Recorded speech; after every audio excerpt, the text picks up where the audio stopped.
Welcome to the Journey to a Million podcast. I'm your host, Christopher Walker.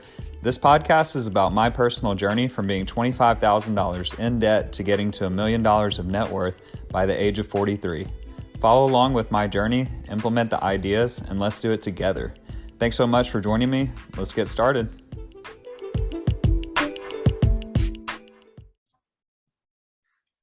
Hey, what's up out there, guys, and welcome to the Journey to a Million podcast. Today is Friday, November 5th, 2021, and if we sound a little bit different, that's because I did invest in a new microphone. It's a Shure, like tripod type microphone, MV7, I think is what it's called, and I like it a lot so far. That's why I've got the headphones in, so I can kind of hear myself as I'm speaking. This thing is super sensitive compared to my other one. It sounds a lot more stereo.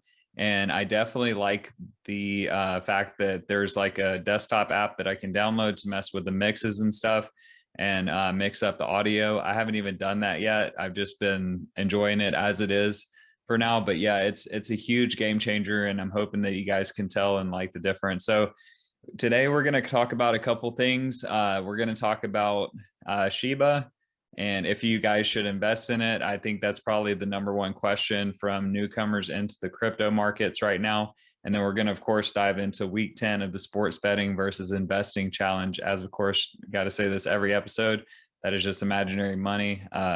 So for legal purposes, but yeah, so guys, Shiba, we saw a big drop off in the past couple of days as Shiba, I can't even remember how many zeros are in this thing. It was at 0.0040 zeros, and then in the sevens after that.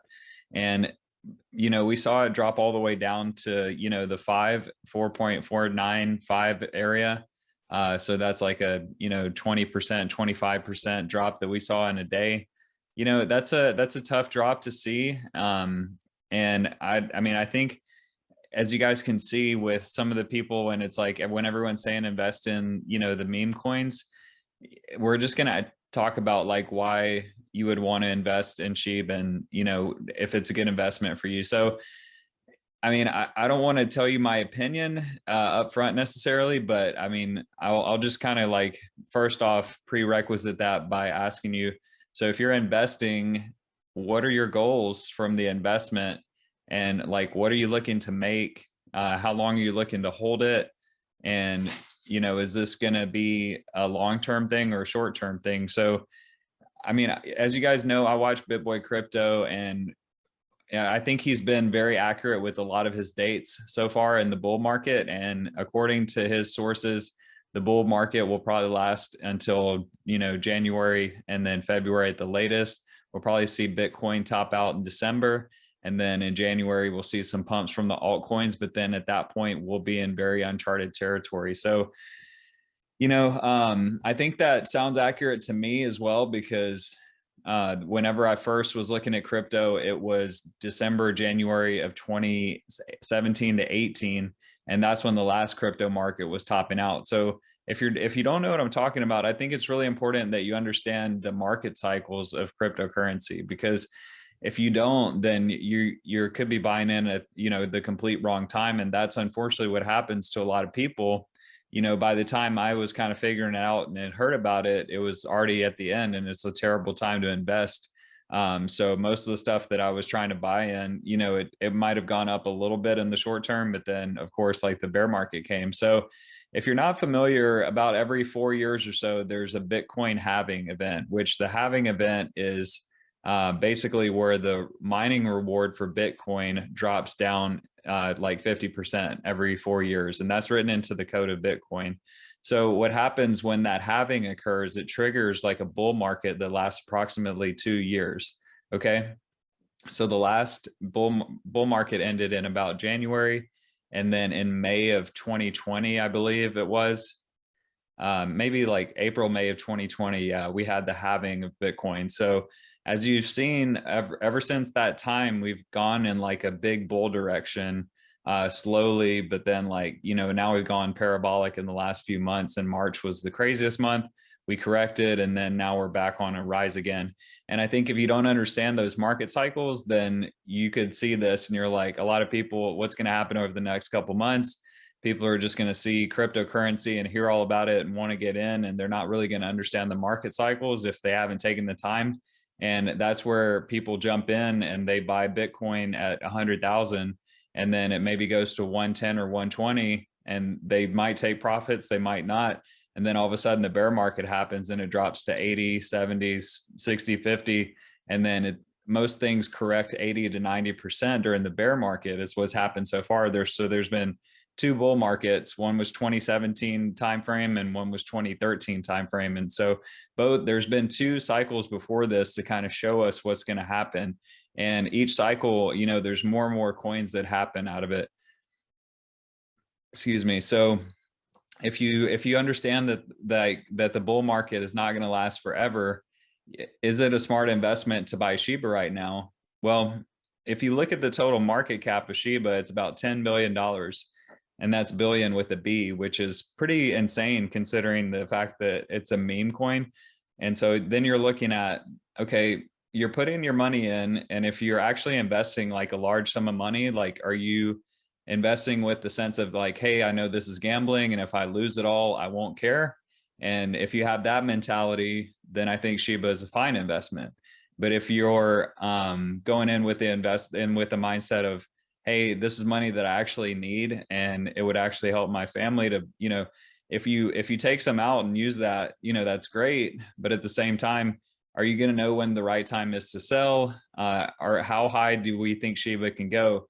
I mean, we've already seen it go from a point where a guy put in his money at $8,000 and that turned into $5.7 billion. Okay. And so now that person is probably going to want to sell in the next couple months, and they now own 13% of the entire supply of Shiba. Okay. So just think about if that guy sells, or a girl, whoever it is, and then that person sells and they sell 13% of the total supply of Shiba in one move. Okay. Like, that's going to make a big dip in the Shiba market. I'm not sure how much that would affect it, but I would say somewhere in the range of 13 to 30%, in a day. So that's one thing that could happen. So keep that in mind. And of course, if somebody has that amount in Shiba, like, I would think they'd want to sell pretty much at least $1 billion just to get that money. So, that I think there's a way that it could work out, but just think about it in this way. Like, if you are investing in Shiba, you're basically trying to hit a home run. Okay. And I think the reason that it scares me a lot is because the fact that even if you get in Shiba, how much higher can it go? Because it's already gone so high. Like, you're in uncharted territory, and you might get a 2x, you might get a 3x. That's great if you do. But you're counting on something that is not based in fundamentals or a use case. And if you look at other cryptocurrency projects, there's Ethereum, there is, Solana, Cardano, Chainlink, Polkadot. All these projects are in the top 10, and they're very solid projects with good fundamentals that have use cases that are going to transform the world. Okay. And then you have something that's based off a meme and what Elon Musk says on Twitter. And so what is your foundation on that investment? You're putting your money in, and then there's tons of other projects popping up that people are going to jump in, and they're just chasing gains, but there's no fundamentals about it to know whether your project is a good project. Like, even if you bought Polkadot right now, and you could, even if you never sold it, I would think in 10 years, it's probably going to be worth 5 to 10 times what it is right now, at least. So, and then with Shiba, there's no telling, like, if it's going to be around in 5 to 10 years. So just consider that. And if you enjoy baseball or understand baseball, if you told me I could get a single or a double every single at bat, or I could try to hit a home run and strike out 9 times, and then the one time I hit a home run, what's better for a baseball team? 1 run, or getting a single or double every time you go to the plate? If there was a team that hit a single or double or triple every time they went to the plate, would never hit a home run. That team would win the World Series every year and never lose a game. Okay. So just think about it that way, is singles and doubles are going to get you where you want to be. There's an actual cool video from Patrick Bet David. And what he talks about is that $1 million is only 10 doubles away from 1,000. So if you take 1,000 and you double it 10 times, you're going to have just over $1 million. Okay. And so when you think about it in those terms, if you just want to hit singles and doubles, it makes it very achievable. So you take 1,000 and you put that in Polkadot. Okay. And that Polkadot project goes to 2,000. Okay. Then you take that 2,000 and you can take half of it out, maybe put 1,000 in something and 1,000 in something else.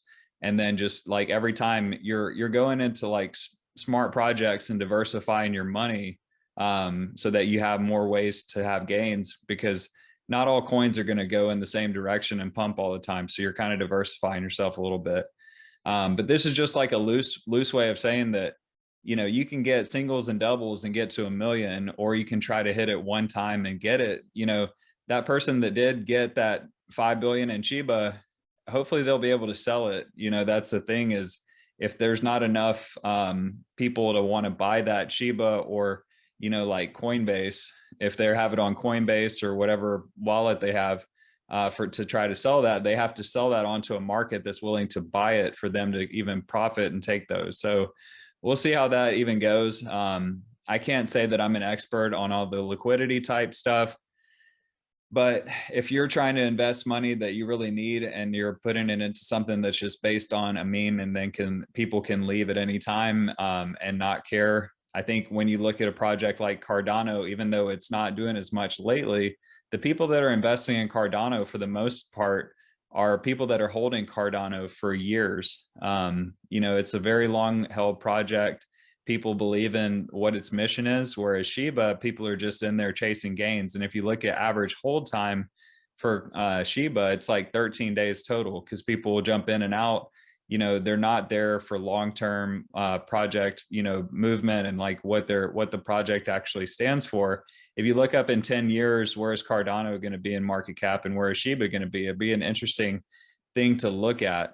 I know most people aren't going to buy Shiba and want to hold it for 10 years, but it's just an example of, you know, how the market is going to, you know, is going to take these two coins, or all the coins compared to Shiba. So basically, if you're in Cardano, like what the whole point of the market cycles is just to show you guys, if you really want to make money, you should be investing in the bear market when it's boring.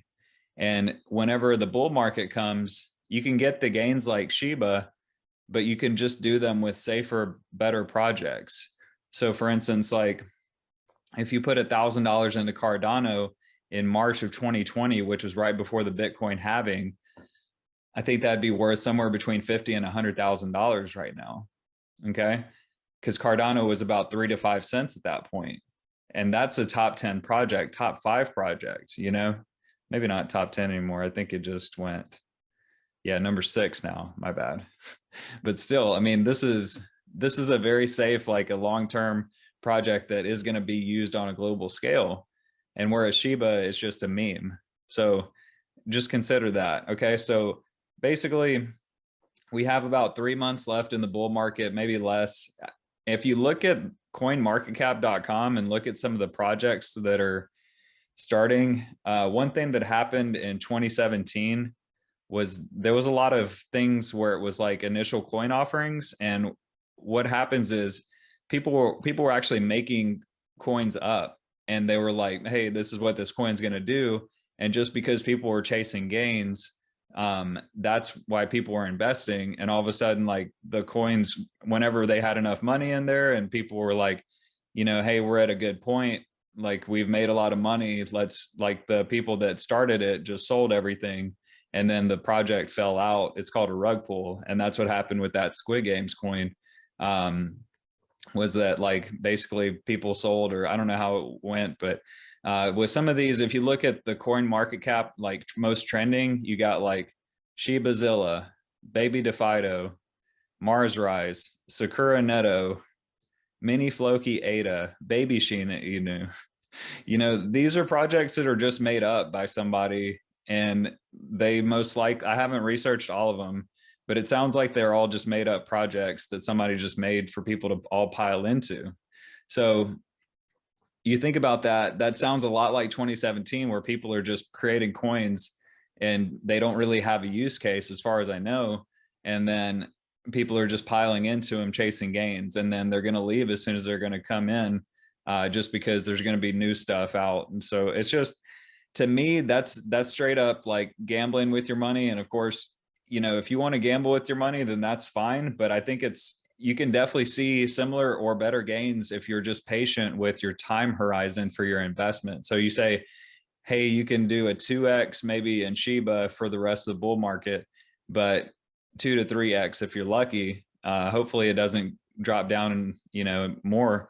But I will tell you, like, just looking at, do this, the Shiba chart, I did actually like how it is kind of like in this descending wedge pattern, because what usually happens in that is, you know, at some point, you'll get like that second big pump. If there's another wave, it'll just keep descending downward into like this little channel until it just like, it just gets into that very last point, and all of a sudden it just pops back up again. So that sometimes can be bullish, and I want to at least call that out for Shiba. But you know, it's just a risky project. So just consider that as you're investing in it, that this project is just based off of a meme and something that somebody is tweeting about, rather than an actual project like Polkadot, Ethereum, Cardano, Chainlink, things like that, that actually have, you know, a project that people are working on that will actually be used on a global scale.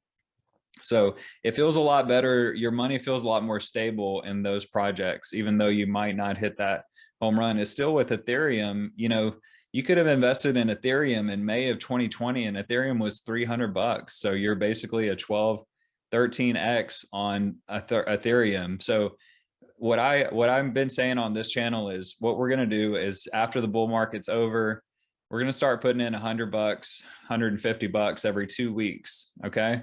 And we're just going to see where that takes us over the course of 2 years of buildup.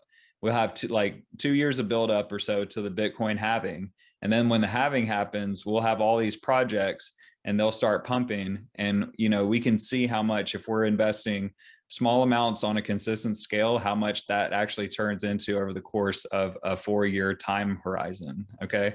And once we're up 10x, you know, we can sell some if we want, but we're not going to be sweating it. Like, if we have all this money and we get a 2x, we're like, okay, what do I do now? Because I don't want to lose everything I've gained. You know, if we're at a 10x, we're like, okay, like if it drops down 20%, we're still way up, you know, so then we can sell if we want to. But, you know, we just know, like, you're in a lot better shape because you've already seen your investment 5 to 10x on top of that already. So that's where we're at. So just consider that if you are buying Shiba Inu, good luck to you. You know, I bought some and I got it when I was looking at it and it was like at 2.6 or whatever. And I was like, yeah, I looked at it before when it was like the first 7, like before it 10x from where it was. I was like, yeah, it'd be cool to buy some. I never did. And then it went up to 2, then it went up to 4. And I was like, all right, let me buy some. And then the next day it went up to like 7. So I cashed out at that point and I was like, all right, like I'm just going to take that. I sold some of my profits. I kept a little bit in actually, and then it dropped again. So I'm like, well, you know, made some, then lost some. But, you know, for my other projects, I'm just holding and I'm like waiting, because I know that these projects are based on actual things like a fundamental use case. And because of that, I believe in it long term. Like I just got some Solana and I like that project a lot. I wanted to get some more. I just didn't know what to sell at that point when it was in the 10s and 15, $20. And then ended up buying it 209 recently, which is high, but it's already at 235 and almost at 250. So I think long-term Solana, I'd rather have Solana as a rest of the bull market project, even at 250. I think it'll 2 to 3x, maybe 4 to 5x from here. I think it's an awesome project. It's the next Ethereum in my eyes. And I think it's going to be a good project long-term. So if you're looking for a 2 to 3x and you want something safer than Shiba, I would say Solana is my pick. All right, then next up, we're going to look at the investing versus sports betting challenge. So after last week, we're at 75 minus 75 for our total account balance in the sports betting account. So we've come back from being down 500, which is nice. And then hopefully after this week, we can get a win or a couple wins and then get back above our initial what we started with. So betting is hard. And as we said earlier, this is, remember, all imaginary money. This is just an exercise. So we have Broncos, Cowboys. We're going to take it all three 7-point teasers. We usually do these teasers with NFL and it seems to be working. So we're going to do Broncos, Cowboys. Cowboys are -10. We're going to move that down to -3. And then we're going to take the Rams -7.5, move them down to half a point. So the Rams just need to win and the Cowboys need to win by 4. I don't think the Broncos are that good of a team. I think the Cowboys are way better. Plus playing at home, I think Dak should be back this week.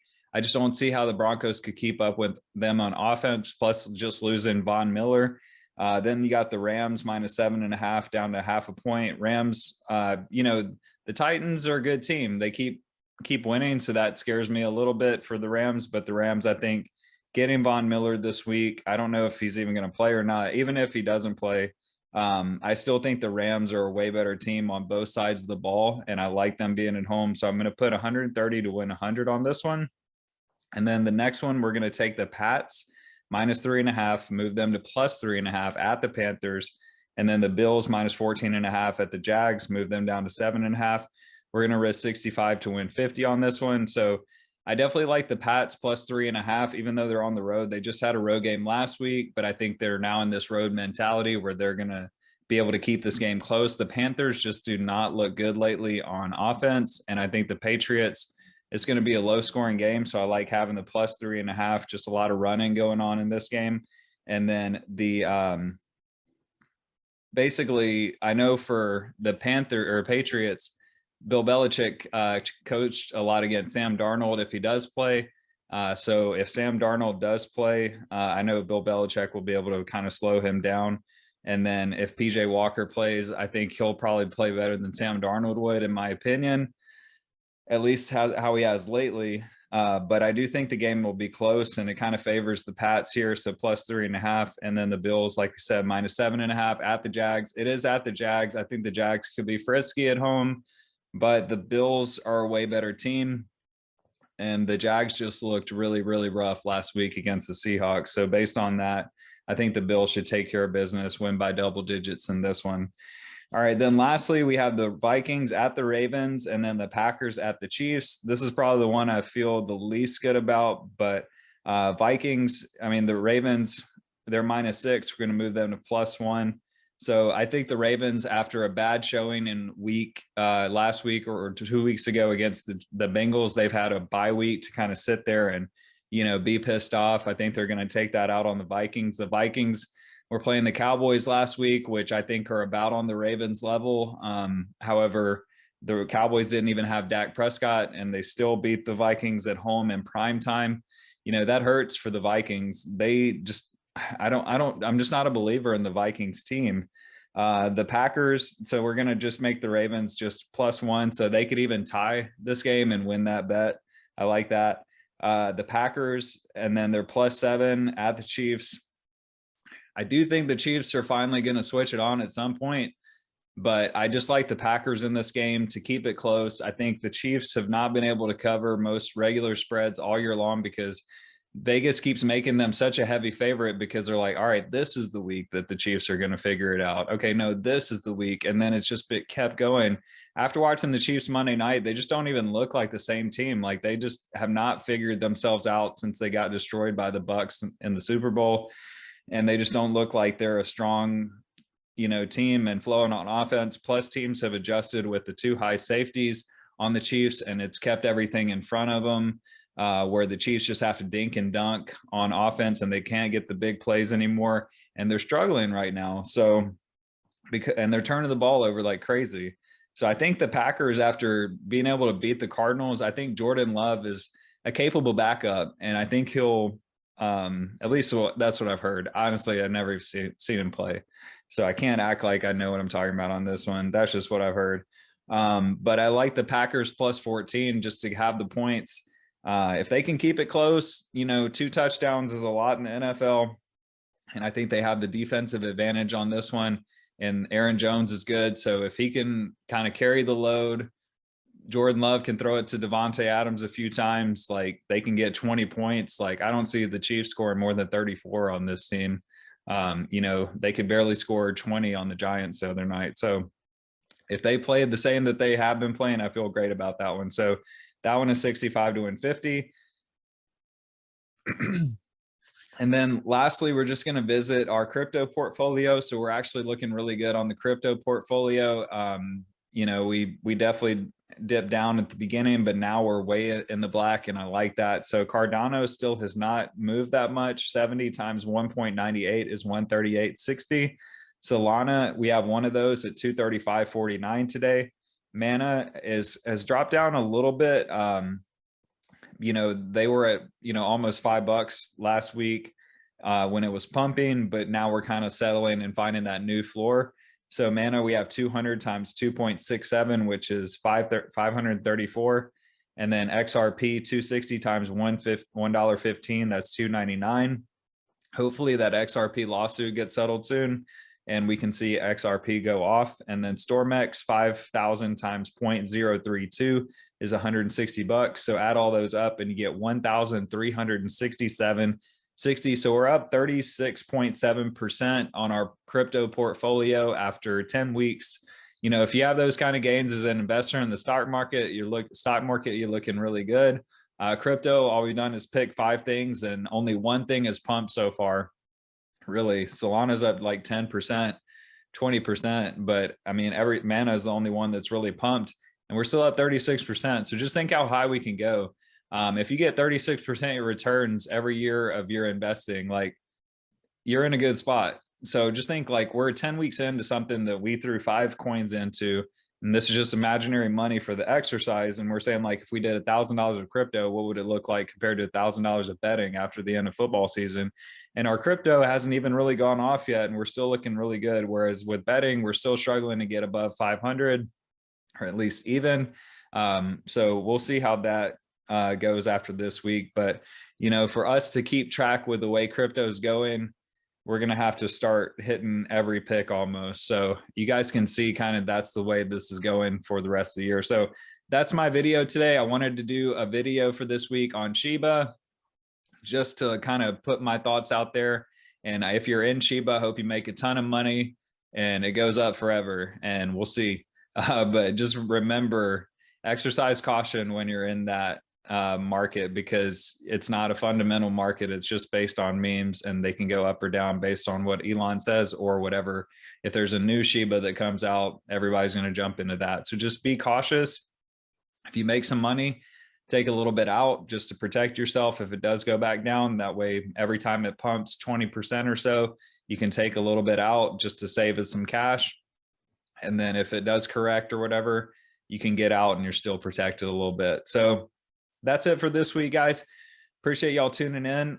We'll see if the Packers can surprise and win with Jordan Love in Kansas City this Sunday. So should be a good week of football. I'm excited for that Titans-Rams primetime game. I think that'll be a good one. And glad Dak is probably going to be on the field this weekend. So appreciate y'all tuning in. Best of luck out there, and have a good rest of the day. I'll see y'all later.